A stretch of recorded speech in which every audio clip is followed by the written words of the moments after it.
Welcome to Conversations Art and Cinema. We have the wonderful honor of having James Hyslop. He is known for Carnival Eats, Sarah Off the Grid, Air Crash Investigations, Underworld Histories, and many more. He was a nominee for the Best Lifestyle Programmer series for Carnival Eats in 2019 and 2021. James is also the president and executive producer of Alibi Entertainment, a media company specializing in broadcast television, branded, digital, and kids content. James, thanks so much for joining us here at University of Rochester, where we have so many cross-pollinating artists that would love a chance to really ask you a few questions about these amazing shows and all the wonderful things you're doing at Alibi. Cool. All right, I'm yours. So the first thing I wanted to ask you was, as far as Carnival Eats being such a success, was that something where it was about having Noah as the host? And how much of it do you think was really about the pattern that you created and that wonderful audience interaction that you always had? Was that something you inserted as a director to make sure that he was always doing something with an audience member each episode? No. I'll tell you the true story behind it. I was a writer director. I had done. I directed a lot of documentaries in conflict zones. I had done a lot of cop shows, a lot of criminal shows. I created a show called Outlaw Bikers. Spent a lot of years with the Hells Angels and the Banditos and Outlaws. And I was, I would say, a hard side filmmaker. So we, I toured with Black Sabbath. Was in the Arctic 4 times. So I was, so when I started my company, I figured that there would be a lineup of people just couldn't wait for me to make shows for them as a company. And the truth is, I heard nothing but crickets. And I couldn't sell a show to save my life or an idea. And I was in Toronto. We have the Canadian National Exhibition, and I went down with a friend one day, and he had a bucket of poutine. I don't know if you guys know what poutine is. It's a French Canadian food, and I'm French Canadian. I said to him, in my life, I have never eaten that much poutine, let alone one serving, which was, I'm not exaggerating, was a foot and a half high. And at that moment, I looked around and I thought, you know what? This is a kind of an FU. I'm gonna write a show idea that I've never done, that I've never watched, that I have no idea even the first idea on how to make. And so I wrote this one pager about this show. It was originally called Midway Munchies. And I wrote this, and I didn't even know who to call it. The Food Network, I'd never dealt with them. I only dealt with, Discovery, Nat Geo, NBC, ABC, and in Canada, CBC. So somebody gave me a name of a person, this woman at Food Network, and I emailed her the page, and I had a little bit of graphic. I was in advertising before, so I had some limited graphic skills. So I sent it off, and I got a meeting. And in the meeting, the old saying, "You fake it till you make it." So because of IMDb and because of the internet, I mean, they weren't under any pretense of what I actually had done. They could see my entire filmography, mostly dramas and docs, and I finally said, look, I have no idea how I'm going to make this. I have no clue, but I'll find somebody who really knows what they're doing. And so Food Network said, okay, well, we'll give you some money, go make a pilot. So I through friends and contacts, I found a woman, her name is Jennifer Horvath. And I said, I got this pilot. I have no clue how to make it. I've never shot anything like this in my life. And she said, well, I know how to do that. And I said, well, do you want to help me? And she said, sure. So we went down to Miami and Sarasota, Florida, and we shot this pilot. And I sat in the edit suite and I watched a lot of Food Network shows to see how they were put together and sort of try to reverse engineer them. And so we did this pilot, and then nothing happened for a year. And I was back pitching cop shows and gangster shows and jailbreak shows, and I can't remember what conflict was going on at the time, but I was, getting ready to go to Yemen or Iraq or Afghanistan or maybe Mali, I can't remember. And out of the blue, I got a call from the Food Network in New York, and they said, "Okay, we're going to give you 13." And awesome. I have no idea how to make 13. So I surrounded myself with people that are way smarter than me, way more talented, way more experienced, and more importantly, didn't get in the way. Um, so now it just aired, season 11. We're hoping in the next 10 to 14 days to get greenlit for season 12. It's always it's never lower than number 3 on the Food Network at any time. It's one of the successes. And the Noah, how we discovered Noah was I was at a friend's bar mitzvah, and there was a guy who was the DJ, and I thought he was really funny. And coincidentally, we were casting for this show, and I said, "You should come to this casting session we're having in a week." And Noah came in between myself and the series producer and the network, we saw 300 people across North America. And Noah was never first, but he was never lower than third. And I don't want to, and please don't misunderstand me. He was not a compromise guy, but he was the guy that everybody said yes to. And then somebody said, "But I really like this person or this person." Mm-hmm. And he had never been on TV. He had never, he's not a chef. He's not a foodie. He's not somebody who can um, go to a restaurant and in any way be like a food critic, or he doesn't cook in any shape or form. I mean, he and his wife, I think, have had takeout for their entire marriage. But there's something about somebody who you get immediately, you go, "Oh, a little bit of coaching, some directing, and not much, because most of what you see is Noah." One small little detail about Noah I love to tell people is, they always want a blooper reel, or there are no bloopers. Noah looks at the script, and now they're just kind of talking points, and he reads it, and he looks up. They turn the camera on, he nails it, and then we move to the next scene. So I would say what you see of Noah is 90% Noah. He's that outgoing, that he's that charming, he's that funny. Noah is just being Noah, and he's made a career out of it. And yeah, he's a fairly well known. He just did a show with Guy Fieri on the Food Network. He's done episodes of The Bachelor. But one of the things we really wanted to do from day one, because I'd never made a cooking show, I had no idea how to make one. But I wanted to be able to, and this is something I've always done as whether I'm a writer or a director. How do I create an experience visually and sonically that the viewer feels immersed or a part of? And I know immersive is now a well-used term, but 13 years ago, creating something immersive meant something very different. And so we wanted Noah to never be the chef.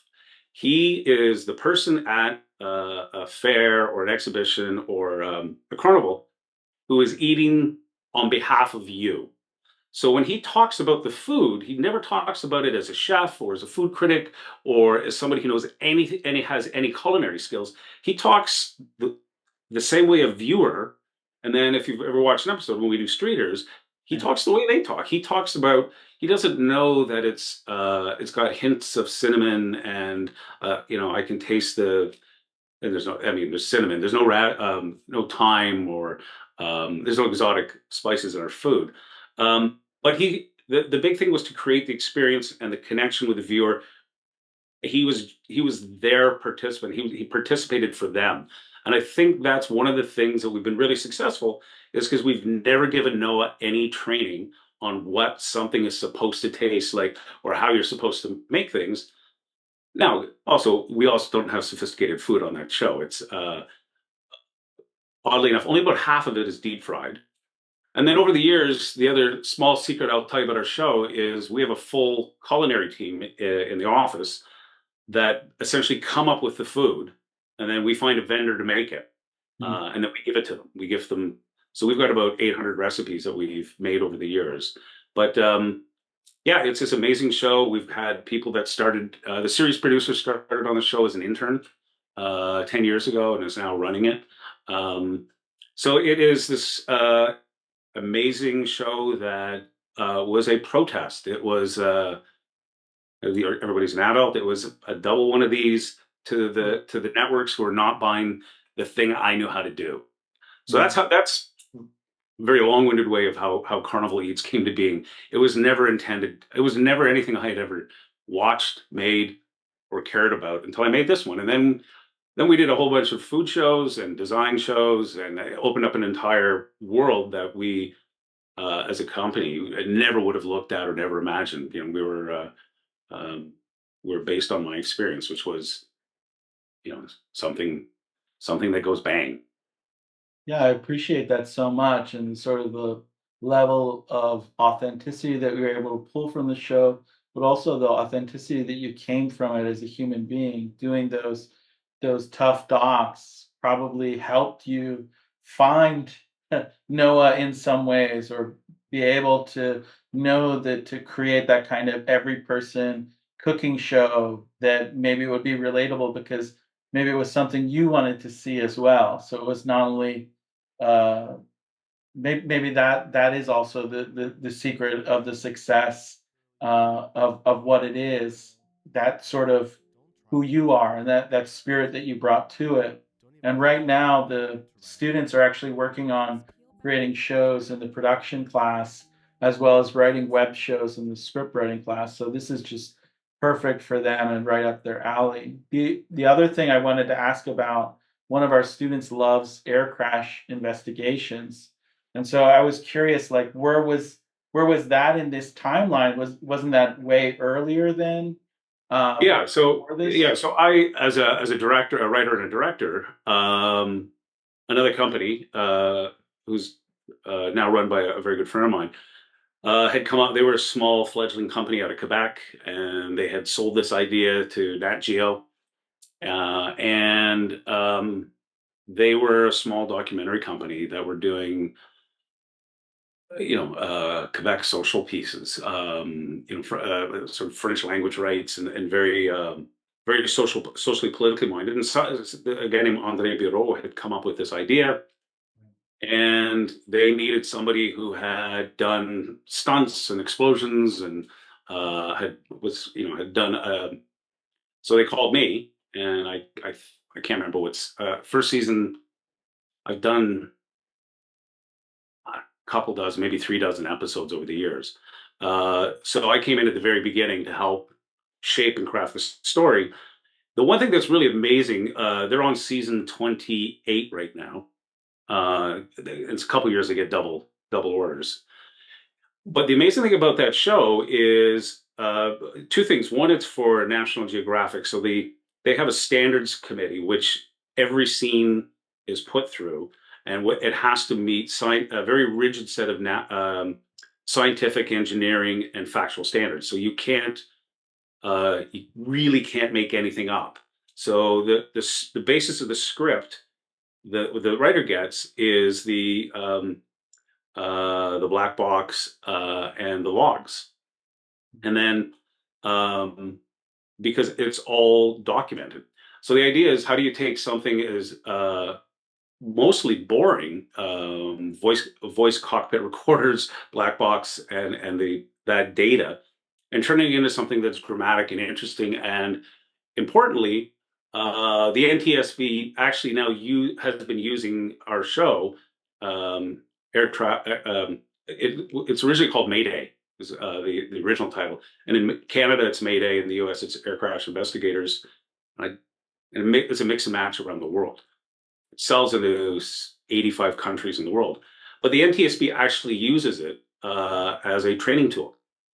Wow. Because one of the great secrets of why the original the creator of the show, it wasn't me, was able to get the access, because while we tell the story of what happened and the dramatic part of the crash, or the whatever has happened to the aircraft and the people, so we do the human part, which creates expands it beyond just sort of people that love airplanes, but we put a human part to it. So whether it's a pilot or a passenger, but importantly, um, at the end, the factual part, and at the end of every episode, and we bake it in so it doesn't appear like a lesson, but there is a learning. There is something that either a manufacturer, an airline, somebody learns something from that crash, so that crash never happens again the exact same way. Um, and it's baked into the story, so you don't know it necessarily, because we don't go, and here's the lesson. But coming out of it, the findings of the NTSB, or uh, in England or France, or whoever the investigating authority is, or the equivalent of the National Transportation Safety Board and the FAA in the US, because it is so rigidly factual. There is very little, other than conversations that might happen between passengers, or conversations that might happen, but anything in the cockpit is 100% factual. So it's in some ways it's very constraining, because you can't make anything up. In other ways, it's creatively empowering, because how do you take something that is normally quite banal and boring, and then flips to sheer terror and tragedy? And how do you make that so it isn't 99% boring and 1% tragedy? And how do you build the drama up? And how do you foreshadow it without telling people what's going to happen? And if you don't know what happened to that airplane, you're supposed to be as shocked and surprised when it happens, as the people on the airplane were. So it's an amazing show. It's still run by a very good friend of mine, a guy named Alex Bistrom, who's been doing it for probably I'm going to say a decade and a half now. And I saw there was something like 24 seasons. Is that they're right? shooting 28 right now. Um, and and of course, like everything, it was a very healthy budget when I was writing and directing them, and now um, it's considerably smaller. But they also have the largest repository of airplane parts in the world, uh, and or fake ones. Um, and they still have an air like a whole fuselage, and they have one cockpit that gets turned into a Cessna, a K9 tanker, a Hercules, a 777. And the genius of the art department is expanding, contracting this cockpit so it looks like.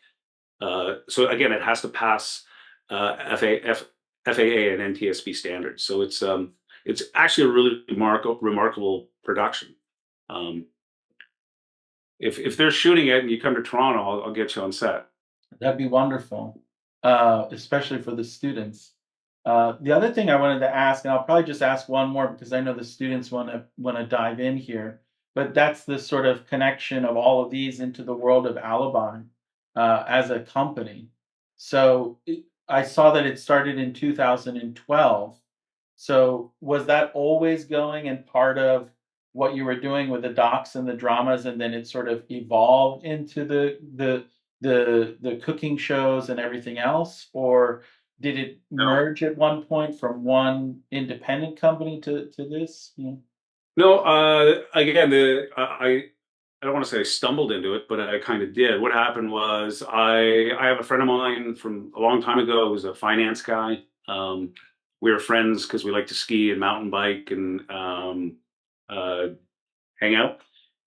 He's significantly older than I am, and we'd have a either biannual or quarterly lunch and just catch up. How are your kids?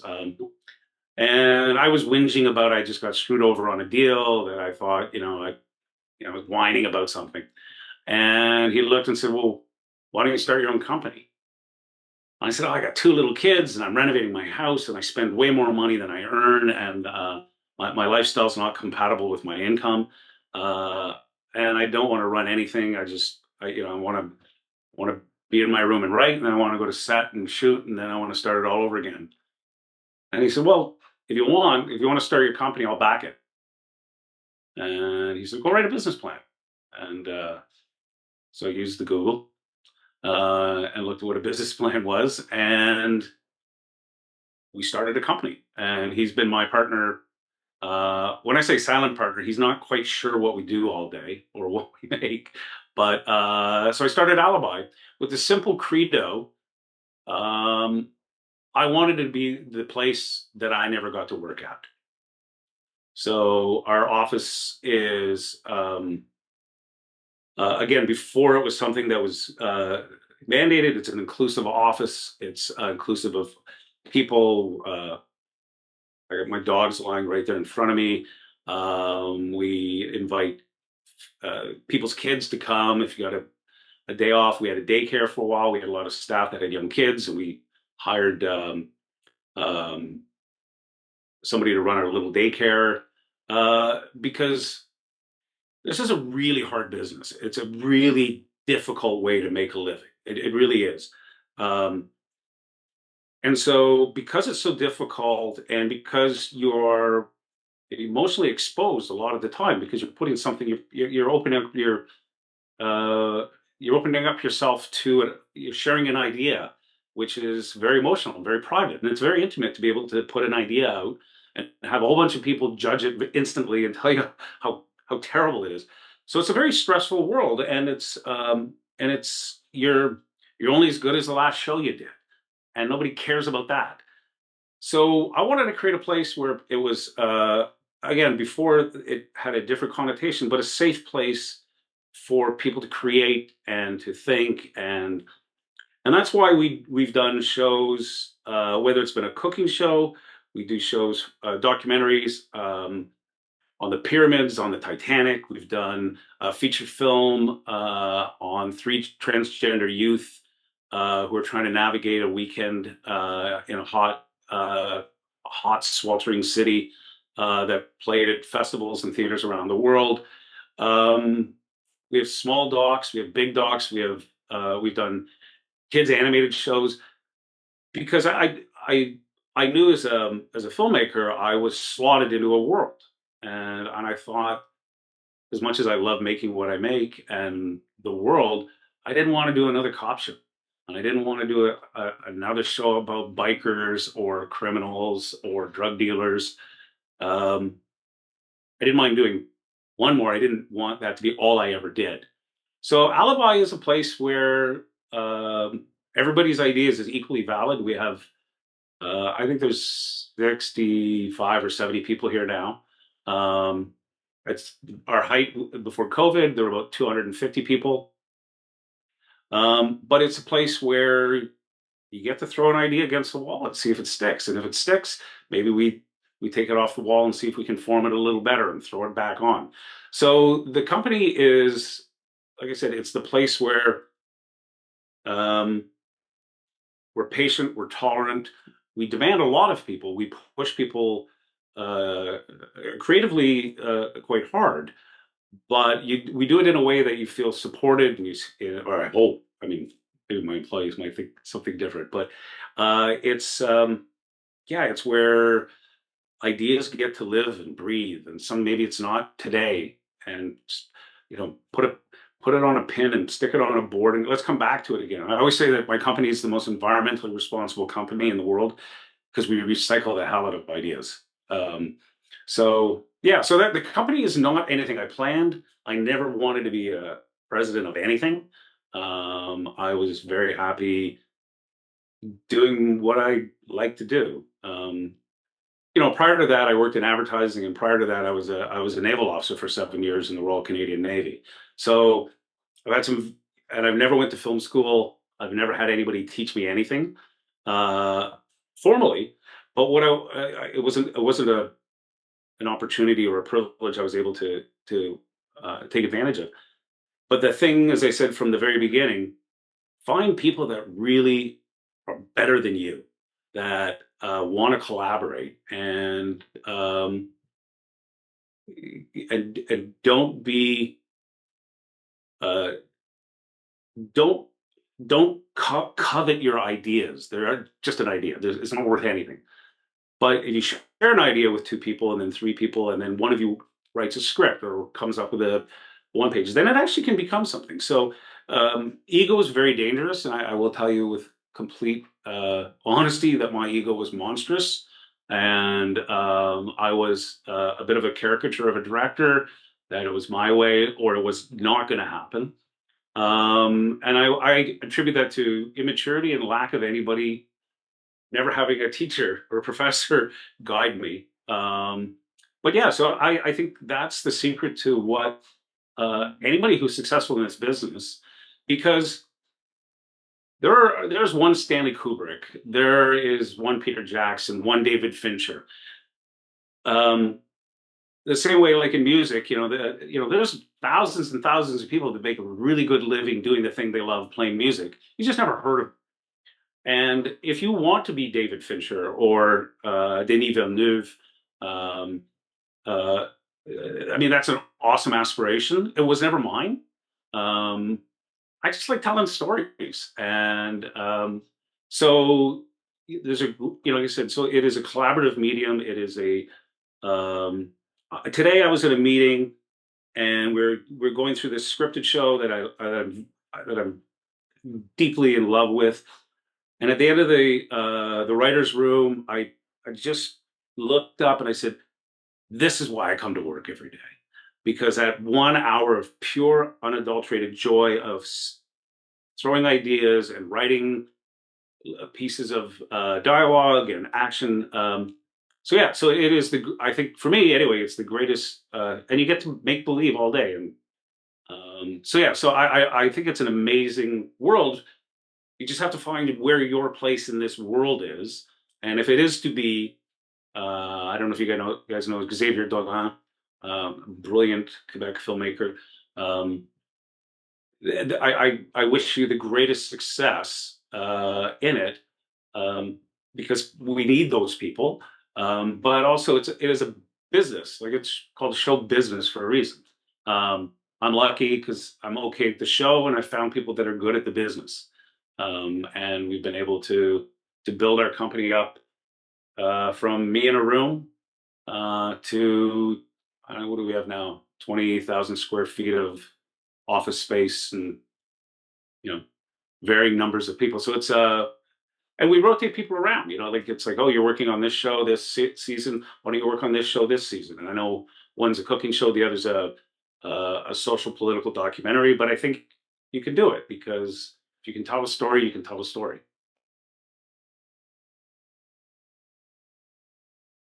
Your Stop company. talking because as you know, as my dad No, said, I'll no. fuck the bark off the How could tree. I ever stop you? Your company, your state of being, your humility, it's all so inspiring. And I know you point towards like Stanley Kubrick and these things. And of course, there are those types of aspirations for many students and many people that I know. But really, what you're doing and who you are and who you've become, it's very hard to believe that you ever had a problem with the dangerous ego, but I know that we all fight and battle it at times. You've truly come out the other end because I can see you found a zen with all of it and learned how to balance it. So thank you so much for sharing all this wisdom with us. Um, I think I'll hand the baton off to the students so that they can ask questions. I know Naziah has a finance question in his mind. Maybe Woody is now online with us too. So um, maybe we'll start with Olivia. Did you want to ask a question first? Because I know you said you had to take off soon. You want to start or? Yeah, thank you. I guess I kind of want to know more about your creative process in terms of like coming up with new content now that you have this consistent show that you're working on. Is there anything specific that you do, like a place you go, a state of mind you need to think of ideas in? Because I know when thinking of like for our webisode um project, I fear that I would have an issue if I was doing a series with running out of ideas for the future, depending on how long you get um rebooted for. So I guess if you I I think it's unique to who you are. This is what I use all day. I have a pen, and on my shelf I've got probably 40 notebooks, and I doodle, I draw badly, I write notes. I hear a song lyric, I write it down. Somebody says something funny, shocking, moronic, um, profound. I write it down, and then uh, you just start. I think for me, I just start uh, just drawing lines and words and ideas, and sometimes I'll look at a picture, and I might, you know, tape a piece of picture on a book, and or print something off the internet and cut it out and glue it on. And so it's a pretty organic process mostly. And sometimes I'm watching a show, or I'm in a reading a magazine, looking on a website, and I go, "Oh my god, that would be an awesome show if because it could be a headline." I think the if I could give some advice, it would be read, listen to everything. Uh, read. Um, don't read the thing that you would normally read. So, for example, if you're into sports, don't read Sports Illustrated. Read Vogue. Um, if you're really a left wing person, watch Fox News, and vice versa. Find something that you wouldn't like. If you're really into fashion, pick up a hunting magazine. I have no interest in hunting whatsoever. It's I don't have to get my food that way, but find something that isn't you, and then read it through your eyes, not the eyes of the person that would read that magazine or that newspaper on the web or post or something. Um, yeah, read and absorb and listen to, like, if you're on the bus, listen to people's conversation. My recommendation is never get on a bus and put on AirPods. Listen to conversations. Listen to cadence and rhythms of talking. We live in a world where uh, we're very, particularly on the west coast of North America, we're very multicultural. We've got people of every imaginable background. In people that have been in Rochester for 8 generations, and somebody who's new, and everything in between. Listen to how they talk, because what you want to do, is do something that talks to people. So the most important part of talking, which I don't always follow, is listening. Listening to how people talk. How do they say things? Do they say patterns or patois or phraseology? And you'll find that becomes one of the most amazing. Um, Having there is I would venture to say there is not a great writer on earth that doesn't have awesome ears. Listen to how people talk, listen to podcasts, listen to TV shows, movies, films. But the bus is, or a bus stop, or a subway, or an Uber, or a restaurant, anywhere where there's people talking, listen to how they talk and what are they talking about. I think eavesdropping on conversations is amazing because it gives you this little window into their world, which is not your window necessarily. It's not your experience. So then when you take that and their experience, now you got something to work with. You're now more informed than you were 5 minutes ago because you've heard a couple complain about their kid, or two women gush about something. Hey, things like my dog.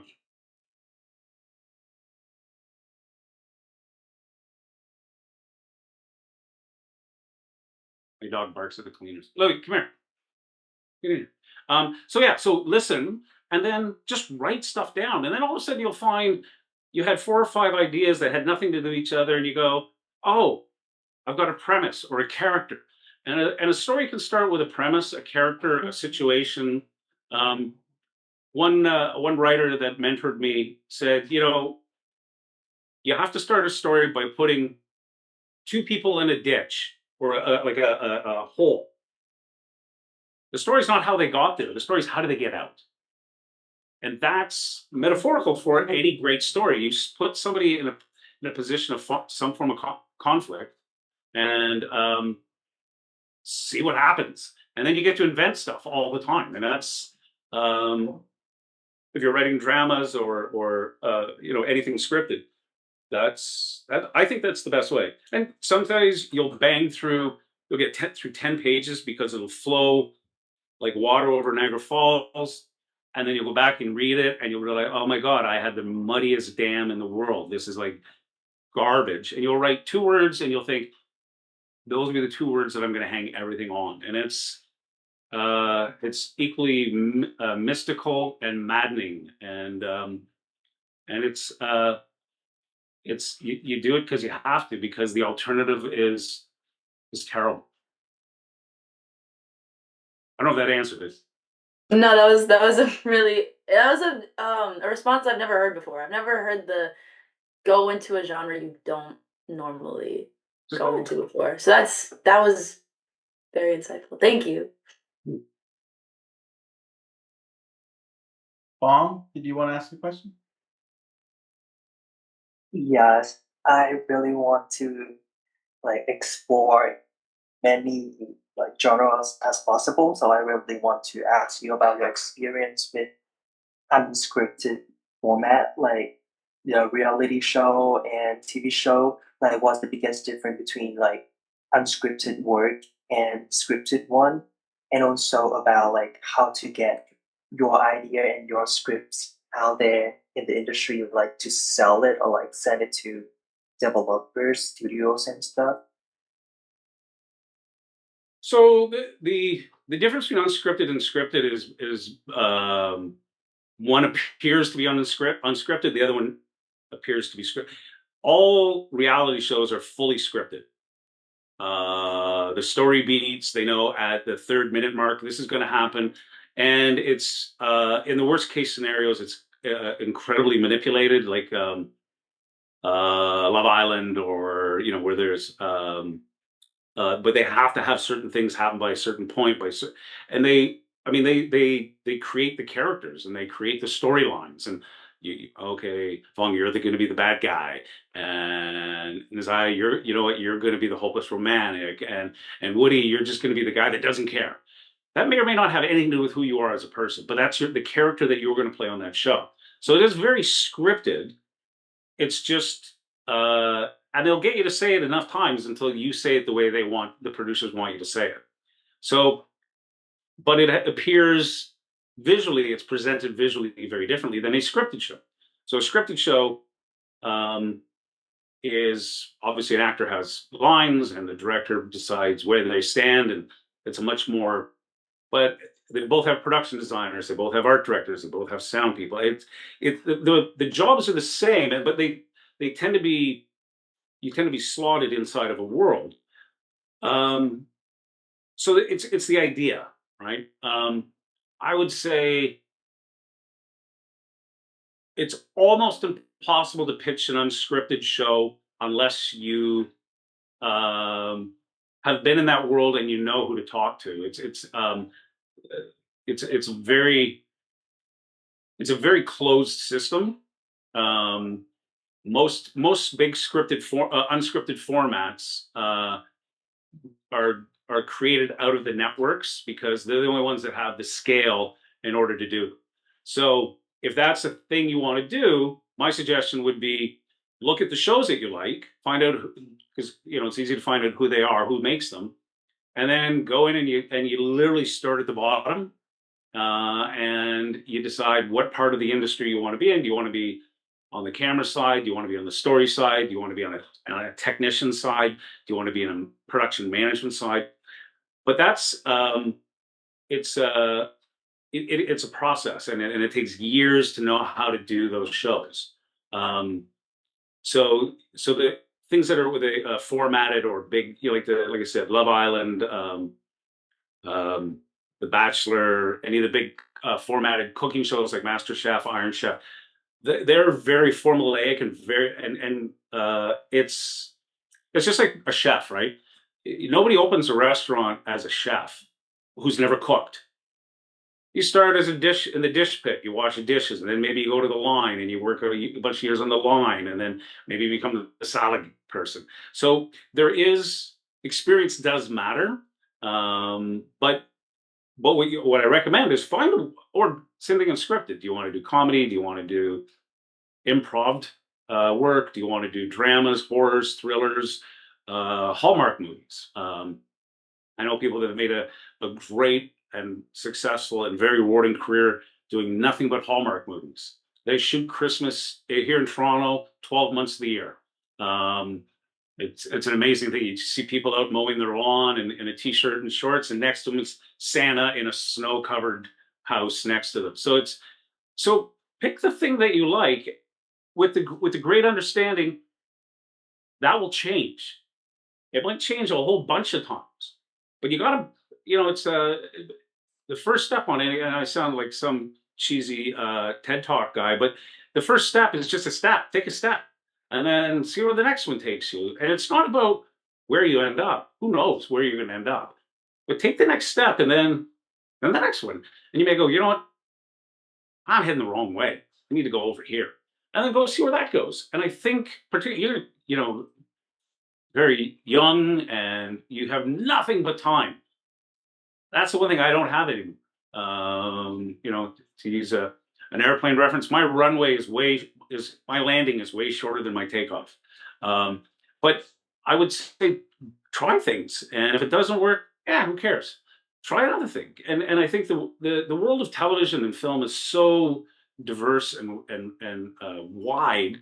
Find a thing that makes you happy. This is a really shitty business to do something you don't like. Go to banking. At least you'll have an awesome income, or insurance, or car sales. If this is not a path to wealth, there are opportunities for it, but this is the worst get rich quick scheme in the world. Buy lottery tickets. This is a way better system than what you do. I think you do this because you have to do it. You want to do it, and so there's a guy named Scott Galloway who's a philosopher, speaker, and he said, we've sold a myth to people. Find the thing you're passionate about. No, find the thing you're good at, and then you can be passionate about anything you want. But find the thing you're good at, and it might be script. It might be directing. It might be production management. It might be your incredible production designer. But find the thing you're good at, and then the passion will follow. If you follow your passion, you just most people that follow their passions, if it doesn't work out, are just frustrated and angry, and it's a my opinion, shitty way to spend your life. But find the thing you're good at in the world that you want to live in. So that's why you should do. And I know in film school, one week you're the director, the next week you're the grip, and then the next week you're the DP. The schools offer this great opportunity to try the different parts of what we do. Maybe you like cutting. Maybe you want to be a cutter. Maybe a visual designer or a graphics guy or a 3D modeler or animator. I mean, there's such a great world, but find the thing that you're good at, that people go, oh crap, that's your first day? You're good. That's a good sign. Nazim? Awesome. Once again, thank you, James, for speaking with us today. This has been a great talk. Something particular that you said that really connected to me was talking about your experience on the air crash show, about having this factual information that you want to share to your audience, but you're not trying to lecture. And I experienced that with what I'm trying to do. I'm talking about finance. Like I don't want to lecture people, but like, how do you weave in a story while also like educating as well? So I really like your point about the human aspect of it. And I'm just curious, for your business, are there any sort of internship or job opportunities that any of us can look up to see it? Because it seems like we can learn so much from you. So we have a rule here. You can only be an intern while you're in school. We don't have unpaid internships. You can't. I don't believe in somebody working for free. So they, I don't know what they are.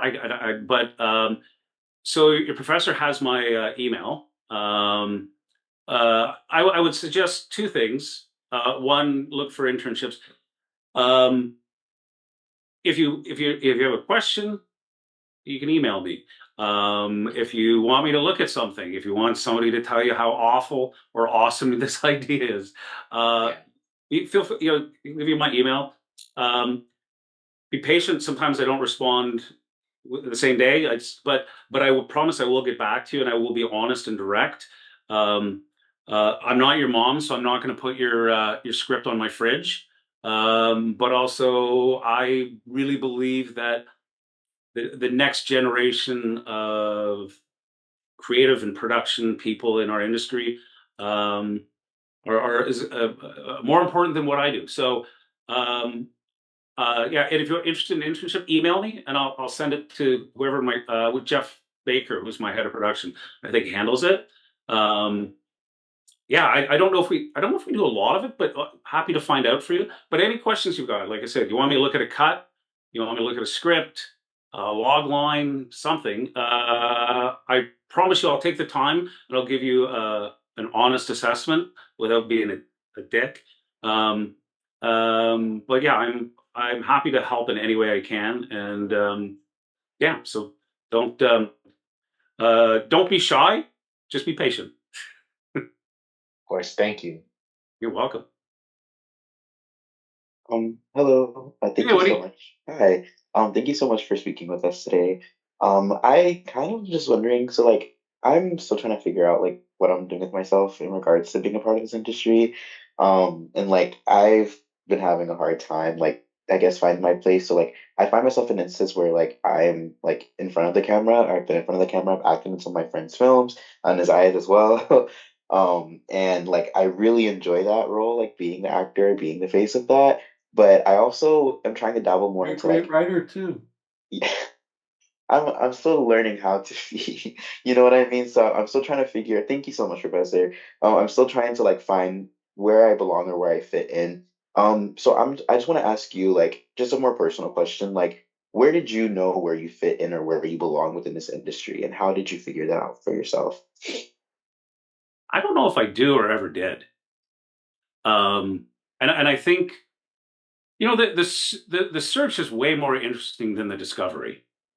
Um, I you know I still think in my head that when I was a filmmaker making films in Los Angeles for 20th Century Fox, I was going to be the next great Tarantino. I still have small flashes of what I could have been. Um, I think the fact that you now at this point know you like writing and you like being in front of the camera. So you've got two things that you like. Now you just need to be good at them.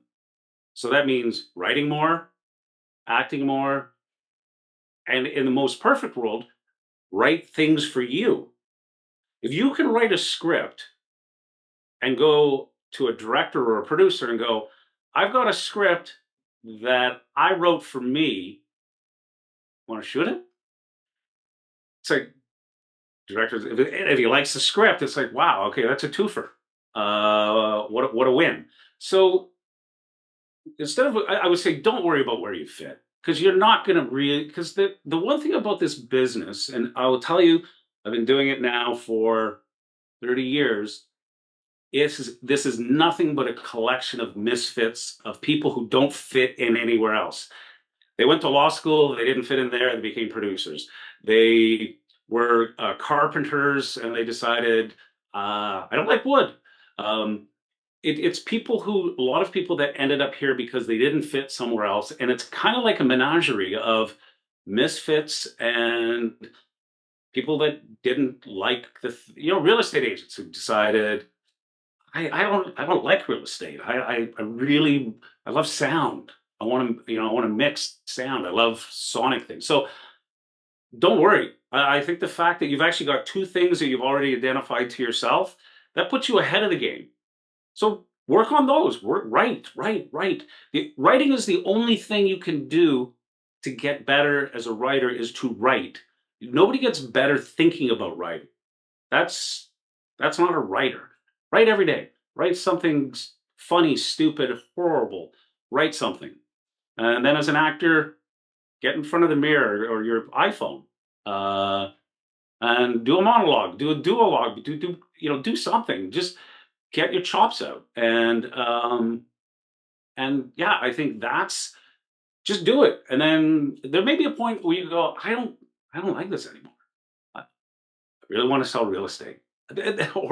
Or I want to be a banker or a broker or a plumber or something else in the world. That's cool. But right now you got two things you like. Now get good at them. I get good at them so people go, oh shit, have you read this thing Woody wrote? Or have you seen the thing that Woody posted online where he's doing Macbeth or he's, whatever, and he's doing, he's doing a southern version of, I don't know, whatever the goofy thing you can think of. As long as as long as you're not afraid to put yourself out there, because there's lots of critics, and it's easy to everybody's a critic, man. It's easy to criticize somebody. It's like I don't know, you watch football and you've got the announcers going, "Oh, yeah, I can't believe he missed that tackle." He goes, "Well, you weren't there, man. You weren't on the field. You didn't see that guy come up for whatever." So you can be one or the other. Be the person that does or the person that talks about it. We all need critics, and we all need that's great. But if you like writing, write every day. Doesn't matter. Write a song lyric, write a poem, write write what I don't know, write your dream. Write something. And the same thing. Get your phone out and improv something. Get it on the internet. Every script that's ever written is on the internet. Get a copy of a show that you like and do that character. Do two of them. But yeah, do it. This is the one thing this is the show me, don't tell me industry. Because everybody can talk. So that's my advice. You're ahead of the game, man. You already got two things. Most people at your stage don't know one, so you got two. So you're already a double threat. So just keep working those, and then may shift. You may go, I don't want to. I'm going to write for me, but I want to act for other people, and that may be again. But just keep going forward. Just move forward, and then you'll be okay. I promise. Thank you so much. I really do appreciate that. Thank you. My pleasure. And I guess closing out with like the final question, Sure. I'm curious on your thoughts on where do you think the industry is going in the future, particularly when it comes to the evolution of AI and with social media. Do you feel that there's still room for traditional media in the future? Well, I would say there's no such thing as traditional media, right? I mean, is social media? I mean, in 5 years, social media will be around for I don't know 20 years. It's not new media. Um, AI is a tool the same way that a typewriter didn't replace the pen, a computer didn't replace the typewriter. It did, but you still do the same thing. You're just not using an old Remington clanking away. You're using a laptop, and if so, it's an evolution of technology. There are people that rely on it for sure, and the posers will be exposed, and the people that are not doing the work, because you can always tell. Judy, like right now, I think in school, I assume your prof probably has an AI filter that can see whether or not you have submitted something through AI because it's just generative learning, right? So I think you should embrace it. You can now. I looked at we were talking the other day about we've got this scene that we want to shoot, and it's in Tokyo, and there's no way we can go to Tokyo to film this. It's beyond our budget for this. And a guy from an AI company showed us how to have an AI scene in Tokyo. I don't need my actor to be in Tokyo. I just need to show Tokyo, um, and make it look real and not like a stock shot. So I can actually compose the shot and the camera and what the people are doing, and then you cut to an insert of our actor walking into a building that looks just like the building that. So embrace the technology. It's the thing that will help you. It won't replace what happens here and here. It can't. It won't. But it's a tool, just like there's a difference between using a screwdriver and a power drill. AI is just a power drill. So you don't have to do 3,000 turns to get a screw out. You can, and it's gone. So that's my advice about AI or whatever the next thing is. Don't fear it, embrace it, and use it exactly as it is. It's a tool that helps you tell a story, and you'll be able to tell stories. Listen, when I started, there was no, you want a storyboard, you got to get a storyboard artist. You couldn't shoot something on phone. You had to go to Rochester and get a big box of film, and when you ran out of film, you were done because there was no more money. So I don't bemoan the days of film. I'm happy that film's gone. Now we lost some discipline with it, and we lost some directors have lost how to shoot and plan shoots because you turn on because ones and zeros are free. It's just another card. But use the discipline of filmmaking, but use the tools that are provided to you, not as a crutch, as a tool. There's a big difference between a crutch and a tool, right? So don't use it as a crutch or to replace the thing that you should be doing, which is the work.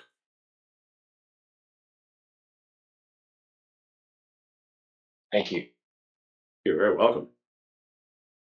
James, thank you so much. You've really inspired everyone here, and I'll be sure to edit this down. Let me know if there's anything you need taken out. But let's give a warm and gracious thank you for James's time, his generosity, and authenticity to be here with us at University of Rochester. So if you want to unmute yourself and just say thank you to him, that'd be great. Thank you so much, James. Truly Thank you, appreciate it. Thank you so James. much, James. And Appreciate it. Thank you. anything I can do to help, I'm all right. Thank you. It's been a privilege talking to you guys, and I feel the future of what I do is in great hands. I think you guys are gonna crush it. Thank you. Okay. Cheers. Have a great night. You too. Take care.